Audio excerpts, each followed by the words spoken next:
years before. And hello, this is Kavita Kapoor Khalsa, and you're watching Marriage No Marriage. And today I have a very different special guest who is a certified facilitator with Access Consciousness and is also a Silva mind trainer. In the last 2 years, he did that, but with 20 years, he's been reading minds and talking about minds and coaching. He's a life coach and has done various modalities. Well, by the way, he's Swamy Pillai, and he's from Mumbai or Pune or everywhere. He travels. So I don't know that city, but he's all over the place. So, and he does EFT, matrix reprinting. It's about empowering the human kind on this planet. He also does NLP, DMIT, in inner child heal, and lots, actually, whichever modality. And the idea is to heal people and change their realities. And that's what he's transforming himself, his own relationships, and other people on this planet. So welcome, Swamy. Thank you for being on my show. Thank you so much, Kavita, for this amazing introduction. And I'm grateful that you invited me, and I wonder what we are going to create with this conversation. And, I wonder. Yeah. The only thing is, all I know about you is that your smile is what people talk about, because you keep smiling always. And by the way, people, he's married. So, not that he's not open to receiving compliments, but it's, I would want to know from him, how does he handle extra attention coming from women? Well, I have been getting attention since my college days. Wow. So it is not new to me. Being a person who is interested in human behavior, all those who had troubles used to come to me and speak about their problems. And I think that itself kind of made me, I would not say popular, however, somebody whom people can rely upon. Yeah. Whom people, if they know that if they have an issue going on, I think Swamy can be a person who can perhaps at least listen. And if it works out, then perhaps they can get some solution to get over with that. So that gets me to another question, because people who are really messed up in their relationship, and you are listening. So like I recall Dear Zindagi as an example. Suppose you're listening and somebody who has a partner already, then they say that I want this kind of a partner. Okay. So they're not happy with the match that they have, and they want to match up with somebody else. How or what would you suggest to such people, that what is it that they can do? Because see, walking out of a marriage, maybe not a possibility for some people, because a choice that they make, that they've committed to this marriage because of children or family or society or whatever. But for such people, you would be listening to relationship catharsis and everything. How would you kind of deal with such a situation? Yeah. What would you recommend to such people? Yeah, interesting question. And I think this is an age-old question, and it has been ongoing. Perhaps in every relationship, we do have differences and we do have similarities. And the interesting part is not about the other person, it is about oneself. Because if I look back and think of what was the one single most thing that people used to come for to seek advice, was relationship. And fortunately, I would say that perhaps I just happened to have a good understanding about relationship right from the beginning. And How long have you been married? How long have you been married? Yeah, 8 years now. Wow. And going strong. Like, so yes. It's because I know she's also a facilitator, and it is amazing to see both of you. So how does this dynamic get created? What is it that you do in your relationship which makes it a match and not a mismatch? Yeah. So I think I perhaps our relationship can be a great example. So in a way, if you look at, we are very different in terms of how we operate, how we think, and how we work. And gratefully for a test called DMIT that we did before marriage, we got to know that how different we are. Okay. We also got to know how we think differently and how our approach will be different to different situations. Okay. So and because of that, we knew that this person is going to be different. For example, if I have to go to vacation, I may not plan at all, and she has to be totally planned, have to have an entire plan laid out. Now, we are always going to get into argument. If we have not known this, I would be laid back, and she would be totally proactive right from perhaps 10 days, 20 days in advance. Now, this is what happens in relationship. It is not about a mismatch, I would say. I would rather put it in a way where we have a different way, we are wired differently. Yeah. And one of the single most important thing that kept us going this strong, even though we are actually poles apart, yeah, is we know each other's way of functioning. Wow. And you were in allowance of it. Okay. No, because you're in not necessarily allowance. It's more about getting to know that this person is like this way. Okay. Or are you're trying to say it's like you're accepting the person for who they are? In a way, yes. And also in a way, so for example, to give a simple example, she is a person who can only speak if I'm static, like if I'm standing still. Okay. If I do like this, and if I am moving, fidgeting, then she would get totally distracted. Okay. Now, she had told me, even today, I happen to still do like this.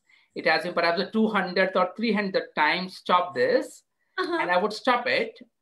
However, the blame is not anymore that I have told you since last 8 years, why don't you listen?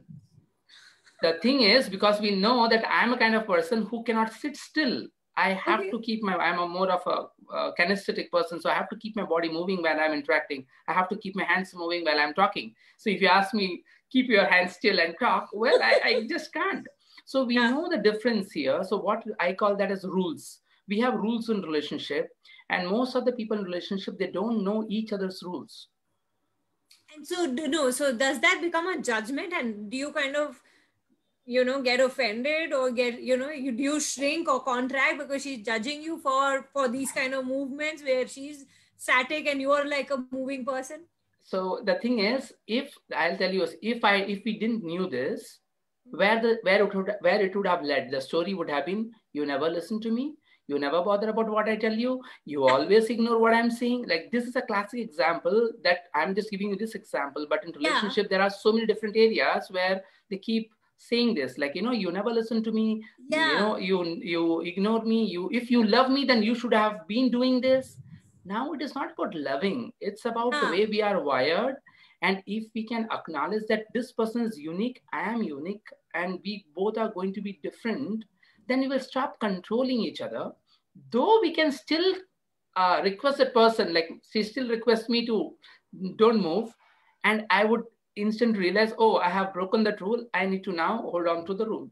So we are in allowance of each other breaking the rules, not intentionally, but we are also having a strategy here that if I tend to break the rule, she will let me know it. She will not blame me and make me wrong, or I would not make her wrong for something. I know that, that's how she is. So we are helping each other to remind each other that we are unique and we have our own way.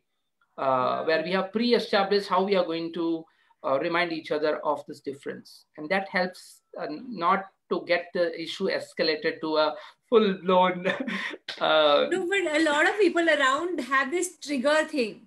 Okay, they get triggered and then it is uncontrollable. It goes to another level. And then they're like, okay, it doesn't work, because how to have ease with somebody else's unique idiosyncrasies or maybe characteristics or something that they're so used to doing, something like that's their upbringing, right? They've grown up with, suppose, okay, fine. If suppose my parent in my house, we used to eat with hands, for example, and we lick our fingers, and you get married to a house where you just, have food with spoon and it's etiquette. How do you kind of match that? And because it's a clear-cut mismatch. Yes, right? Yes, I mean, there is no way one person can sit on the floor and the other person cannot. And so it's like, India Pakistan, or London kind of a thing. So what would you recommend to such couples? Yeah, so one of the important thing that we had agreed upon was to... okay, before we go ahead, yours is a love marriage or arranged? It's an arranged marriage, and it's also kind of love, because it's not love, I would say. It was more of Knowing each other. So the thing is, I do something called Silva, and in Silva, when I turned 30, I told my universe that it's time for me to get married. I don't have time to go and look out for girls, and then find out the right one. I do something called subjective communication. So I communicate to the universe subjectively, and I told that I'm coming to Chennai for this event. There was a 6-day event, and I said I need to meet my future wife here, and you need to let me know that she's the one. So for me, my universe, through a lot of coincidence, when I went there, a lot of coincidence happened around Mansi, and by the end of third day, I knew that it is her. Oh, wow. So it's a knowing. It's not that I fall in love, but it's for me a clear indication. I think for me, I kept this to myself for 6 months. I was waiting for. I was like asking the universe to guide me as to when I should let this information know to her, and I told her. And I think after a year, it got like we spoke to her parents, and it was more like an arranged marriage. So you kind of wooed her into it because you knew it before she could come to an awareness of it, right? Right. It was not that she got wooed. It was also that it was not an easy thing for me. It was she also followed her intuition and her guidance, and then we went to parents, and they all agreed. So in a way, it's arranged marriage, and I cannot say love marriage, but in a way, love marriage also. Yeah, but you know each other. That's easier, because then you're like mentally kind of, you're more in sync, right? We're talking about people who are not in sync. Okay. So here comes one of the important things. One of the rules that we had set was we will not try to change each other. I think that's one of the single most important thing that people miss out on. They are bent upon changing the other person. Oh, yes. And the entire thing is about changing the other person to your way of thinking, your way of living, your way of how to do exercise, what kind of food to eat, what kind of medicines to eat, what time to how to sit, how to walk, how to talk, how not to talk, and how much to talk. Yeah. So that's totally. So that's where the conflict begins, is when we try to change the other person. If we can recognize and honor the person for what they are, and I can recognize this is how I'm different, and you let the other person know that how you both are different. Like she would like to sleep at night 2 o'clock. I like to wake up at morning 4 o'clock. Like totally different. Wow. She's a total non-veg. I'm a total full vegetarian. Yeah. So you really pose apart. I mean, I'm so intrigued to know that huge. How cool is your relationship? Amazing this is. The only conflict that happens between us, or fight happens, is with the way we function. Like I am like very detailed oriented person. I would like to think before I speak. I'm not spontaneous. I would see only if it's the right space, I would speak. She is totally spontaneous. So in a huge way, we have a very huge difference. And it's about recognizing that the other person will catch up with, perhaps, one person may feel more wiser. Yeah. They think that, what, she doesn't know how to speak with strangers, that can be one of the complaints that perhaps husbands can have about wives. Now, Absolutely. The thing is, they are unique and it functions for them. Now, in her universe, her belief system is that nobody in the world would try to manipulate her. Her universe will take care of it. Now, that is her firm belief system. For me, that is not my belief system. So I am going to make her be careful. And that's where she cannot be that, because she already has a different way of functioning. So the conflict always arises when we try to get the other person to think in our way. Right. So if practically looking, we are a huge mismatch. Yeah. Okay, in a way, big time. However, it is for us to see that, okay, you are this, I am this. I'm not going to control you or trying to change you. However, when we are put in a spot where we have to be, for example, I like licking, example, which I don't, just saying. And if I happen to be in a function where their relatives are there, she is going to let me know, and I'm going to ensure that I am not just going ahead and say that this is what I am. So I will try my level best. But if I tend to break it, I am also going to ask her for support to guide me, not to attack me, which we normally do. Normally we have our defense systems well in place that, okay, Exactly. now this is going to happen. Okay, It's going to so happen. wow. And yeah, and it's also from functioning that it is not about this, not listening to the other person or not loving the other person, not remembering what the other person is saying. It is just that we are wired differently. They are wired differently.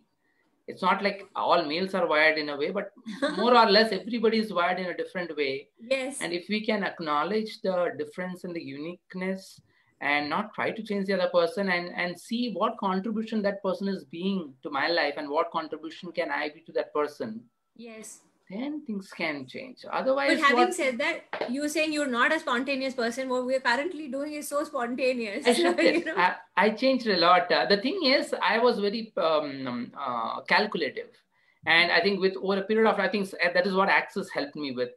I was I was I was very particular about what kind of dress I would not be wearing this shirt without a jacket in a scenario like this when so many people are watching. I am not that person. Wow. However, Access helped me to see how how what I think, like for example, I used to conduct my Silva classes only in five-star hotels. Wow. Okay. And when I attended Access, it was in a room, it was in a 2 BHK house. And I would have never thought of conducting a huge foundation class in such a place. And I was like, oh my God. So it is not really true what I'm believing that, you will only be received or respected, or people will see you honor there, you. only honor you or honor the class only when you are an expensive, setup. So I think I unlearned a lot of lies about how to present yourself, how to live life, how to be in relationship. So in that way, Access helped me to really get over with this calculation, calculative mind. And I'm more at ease and more perhaps now. Yeah, I think now it's more spontaneous. So you learned to be spontaneous. Did your wife pick up the thing that you had? I mean, because she was already... No, she was already spontaneous. I am just becoming more spontaneous now. That's it. So what did she pick up, and how has Access brought about a change in your relationship? Yeah, I think one of the biggest thing that shifted for me Access began when I did foundation in 2019, 2 years before. And one of the biggest shift, I mean, our life turned 360-degree around in just 4 days. I mean, one of the we had a lot of shift in our life. We had a lot of different modalities and different things contributing. However, this one foundation, one of the biggest thing was to where I, for example, I know how to type, and I am very careful as to before sending the message out, I will post it in my own group, like a private group. I will see if the look is correct or not, and if there is any mistake or not, and then I'll recorrect it, and then everything looks good, then I'll post it. Mansi is not like that. She will type and she'll post. She will not bother about. Is that a typical female trait? Because I do it this way. Yeah, and I had for 5 to 6 years, I constantly used to tell her, you know what? And she's an engineer, she's a scientist, and she got into this field. I'm a mechanical engineer, and I got into this field. So one of the biggest thing is I feel that I know better in certain way, so I need to teach her to get it. What Access taught me was that she has her own unique way, own unique way to connect with people and speak with people. For me, I may be very strategic as to what I should speak, when I have to tell someone about Access or Silva, I may be very calculative, which I was earlier because I was too much into understanding of how people work. But she was spontaneous, and I would find so much fault, and I would try to control her, and that would not be an honoring of her, but I thought that I am helping her. Right. Foundation Access helped me to see that they are unique, and you have to let the other person find their own way in their whenever they find it, and that it's working for them. And I think since then we had a lot of ease where I stopped interfering with how she functions, how she handles the team. Otherwise, we used to have, the only conflict has been with how to manage people, and she's so different. And it is in honoring that, okay, cool, it's totally fine. Okay, even if the message goes out wrong, and even if if people look upon her as, oh my God, how can somebody make grammatical error? I may be very cautious about it. So yeah, in a way, letting the other people be them, and not try to make yourself feel that you are superior in some way. So you have to teach the other person now. That's what happens in relationship. Like wife may feel that, you don't know how things are taken care of home. I know better. So let me teach you. So our rule is, if I go, I'm a chef, she will not interfere. She is going to be my, she will do whatever I say then. Yeah. And if I'm traveling, making a travel plan, it's entirely going to be me or it's entirely going to be her. That's easier, right? So that you're not correcting the other person constantly. Yes. And the thing is, it's bound to correction is bound to happen because we all have a different preference, right? And we make the preference personal now, and we use it against each other. Yeah. And that's where I think the relationship goes wrong. And I think, so I have been coaching, and one of my favorite thing has been relationship coaching. So parents, toddlers, so much fun couples. To see. So in order to how would you want the audiences to know how to create more joy in a relationship, match or no match, but how do you bring that joyfulness in a relationship? So for me, one of the first thing, even before love, that comes in relationship is respect. So for me, so respect and honor is the same thing, or it's the same thing. In a way, yes, it is. And also in a way, it's just about, there's maybe a little difference, but more or less same. So respecting each other for, like we have some rules. One of the rules is when some other people are there, we are never going to raise our voice. Right. So we have certain presets. So I know her triggers. So she would let me know her triggers. These are the list of do's and don'ts. Okay. And for me also, there's a do's of don'ts when I'm in a public, the way she would interact with me and I'm interacting. So we have some preset things. And there are times when we are, because of our own individual nature, we are bound to break them. Yeah. And that is where the other person has to attempt 1, 2, 3 times, subtly let the other person know that, you need to. You're crossing the boundary or something. You're breaking the rules here. So so for me, one of the best things that has helped is know each other's rules of how we function, what is not okay and what is okay.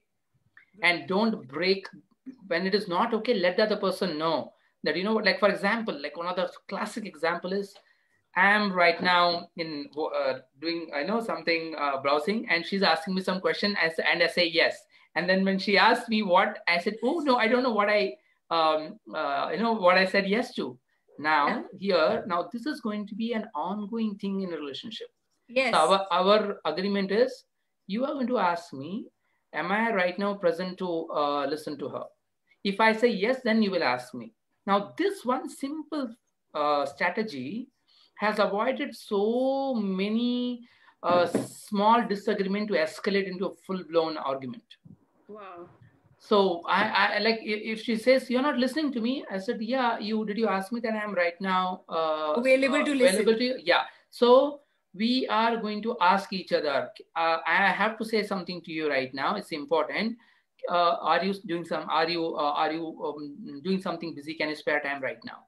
And if I cannot, so what do you do if she says, no, I'm not available, I can't, even if it's emergency, I cannot? Then so in that situation, how do you manage? I would let her know if it's too urgent that I would need at least 30 seconds here, and can you manage? So again, it's respecting, like for example, respecting the space and the allowance of the other person, that you could be different. Definitely. Like even for example, we take family people taken for granted a lot. The same thing where we may want to maintain boundary with other person, we will not do. For example, if I'm right now talking to you, and if my wife walks in and she is doing something, now for me it's a disturbance, right? Now if you had been your friend or your mentor, you would never do that. No. So we have an agreement here again, like if you are there and we are going to take you seriously, it's not that because you're husband I am going to call you on any point of time. So that agreement has been one of and this I learned from Tony Robbins. Wow. One of my all-time favorite in relationship has been, so Tony Robbins has an amazing set of rules I learned from him. And this simple one thing about knowing each other triggers, okay, and seeing that these, and also if I am going to be stubborn that I am not going to change, I am going to be like this, be prepared to have a conflict. It's as simple as that. Be prepared for full-blown triggers to lead into escalation and perhaps even, big-time breakups as well. So most of the things are because we don't honor, and we try to change. What we think is, if we love the other person enough, if I can sacrifice for the other person enough, right, the other person should change. And we rules are very clear. We are not going to give up each other and try to try to give up our way of working and functioning because I have to accommodate the other person. We will still do it out of kindness wherever it is required. It's not that. However, and the but thing kindness is, doesn't mean that you start hurting yourself. exactly. So we would let the other person know that, this is, you're crossing this, or right now right now I felt hurt. And one of the other very important thing that people do in relationship is they don't tell each other that they are hurt or they are feeling bad. They are okay with it for initial couple of weeks, months, years, and then they will start saying that, you know what, I have tolerated you for last 7 years, and you have done this 100 times, and the other person is caught unaware. What? Why didn't you tell me before? Yeah. So because then it becomes a sacrificial relationship. Then it's not working for either of the people in it, Yes, and it's always about finding a midway. For example, a couple of things that I feel a wife should have, she may not have that. And I had been making her, you're a female, you should know this. But she was good with something else. But I used to make her wrong that she's not doing this thing. This is every wife or every female should be doing it. Yeah. And Access again helped me. Not even before Access, we had this awareness because of some other. We have been involved in coaching and relationships. So, is to honor the other person. That can we find someone else to do some work that we both don't like doing, like calculation. I'm not good at keeping track. Yeah. Okay. But she doesn't like numbers. Yeah. So what do? Our budget goes up for a toss most of the time because we are not doing the calculation, or we are not budgeting it. And she hates it. I also hate it. So we need to find some middle path where it's not somebody to do, be willing to pay, and get the things done. Now, what happens in relationship is, no, if you are this, you have to do this. Right. If you are a husband, you have to do this because so basically all the what you're saying is a lot of expectations, and that takes a toll on people. Typical expectation that like gender-based expectation. Oh yes, is what creates the so-called so much of because mismatch. that is how, even if it's a beautiful miss who matches you, you make it a mismatch after some time. Big time. Hurt. And other thing also is about one of the other rule is never to insult the other person in front of others. Yeah. When people do it, because that goes universally, even for a kid. Why would you want to do that to a kid? No, I'll tell you why people do it. Because they want to get even with. Because now you had been oppressing me or not listening to me. Now when the public is there, I'm going to show you. And this is what happens. So one of the other big advice is whenever you are there's something happening inside, let the other person know. Have a conversation. People don't have a conversation; they directly have arguments. They do. Like blame game. So for us, blame game absolutely will not work. So it's very clear. If you're going to blame me, that's not your message is not going to reach me. So don't blame. Just come and convey. Right. You know what? This you did. I didn't like this. I would have preferred you. So basically, what you're emphasizing is more of communicating with each other and not blaming each other. So the only time when communicate with each other is when it's complaining. That's when people talk. And like that sarcastic tone, okay, fine, tumne ye kiya, ye, passive aggression. That thing, Passive aggression. So this again all are symptoms of when we don't deal with relationship conflicts and things on a daily basis. We let them accumulate. So I give a very good example of, if you don't take bath for 10 days or perhaps 1 month or 1 year. Yeah. Just imagine, and that's what we are doing. Emotional wounds. We are carrying so much of dirt of emotion. We let it accumulate. True. We don't. Physically, we are trying to clear ourselves, but internally, we're just so junked up. Exactly. So what happens over a period of time is you are like, it's almost like, I love this example of needle. So what we keep doing, we keep poking the other person every now and then, and there are so many wounds. No, because we've become a porcupine. By the time you've actually lived a couple of years, you're already a porcupine. So you, even if you don't want to, you end up poking the other person. It's not even about not wanting to. It's about there are so many wounds hurt already that even a smallest of thing can trigger. And then you go like, I just said this one thing and why are you reacting? Because it's not that one thing. There's a backlog to it. Exactly. So I think clearing the backlogs, I think the engineering part, like if you don't clear, if you have backlog, you cannot move to the next. Because you're wired differently. So the wiring only starts, kind of getting melted, or whatever your engineering term is. It gets, it's like get entangled. Now it's not flowing in the right direction, right? Yeah, no, I mean, I feel like this rule that we have in engineering, if we could just replicate in a relationship, that if you have a backlog, you can't move, or you have to resolve it, and only then you are moving ahead. So how about calling it relationship engineering, like engineering a relationship? Let's modify the thing. Yeah, backlogs. How cool. How many backlogs you have this year in your relationship? How many backlogs do you have? Let's sit and, clear that. I know. I mean, so many the engineering mind actually looks at things from a very different perspective. It's amazing. It's really amazing. Yeah. So thank you. How did we get so lucky? So thank you so much for sharing so much. I mean, people, if you are interested in getting yourself relationship coaching, or getting yourself coached, or having some insights into your relationship and marriage, Swamy Pillai, his details will be there with this Facebook video. Otherwise, you can type him and find him on Facebook and other Insta pages, because he and his wife are a classic example of mismatch, but a beautiful match. You can what all could you receive from this gentleman and the couple that they are. It's amazing. So thank you for sharing anecdotes, and you can have a lot more. So book your session or just connect with him and see what can change in your marriage, or bad marriage, or no marriage, or whatever it is. Thank you so much, Swamy. Thank you so much, Kavita, for amazing questions and this amazing conversation. Thank you so much. And I hope people who are listening to it are, I think before leaving, I would say, take one or two takeaway. What has been your takeaway? And now what can you implement in your relationship? Perhaps if we can, because what normally we end up listening and watching a lot of things, we feel good about it and we say, yeah, what he said was right.